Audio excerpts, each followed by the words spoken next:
এসে গেছেন? তা কি বললো ডাক্তার? ডাক্তার বলে আমার নাকি সুগার হয়েছে, ওই ওষুধপত্র দিয়েছে, ঠিক হয়ে যাবে।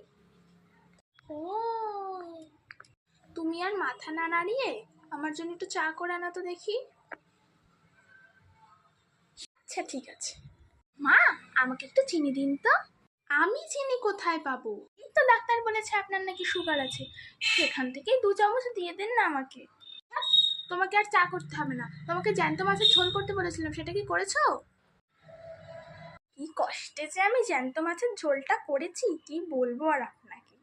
তুমি যখন কষ্ট করে কিছু করো না, তখন আমার ওটা খেয়ে খুব কষ্ট হয়। তা কি করেছো বৌমা? যখন আমি জ্যান্ত মাছগুলোকে কাটছিলাম, তখন সব মাছগুলোই মরে যাচ্ছিল, তাই আমি একটা কাজ করলাম। কি কাজ করেছো বৌমা? আমি না ঝোলটাকে আলাদা করে রেখে দিয়েছি, আর মাছগুলোকে আলাদা করে বালতিতে রেখে দিয়েছি। আপনি যখন খেতে বসবেন, এই বাটিটার মধ্যে ঝোল দিয়ে জ্যান্ত মাছগুলোকে ছেড়ে দেব, তাহলে আপনার একদম জ্যান্ত জ্যান্ত মাছ খাওয়া হবে, তাই না মা?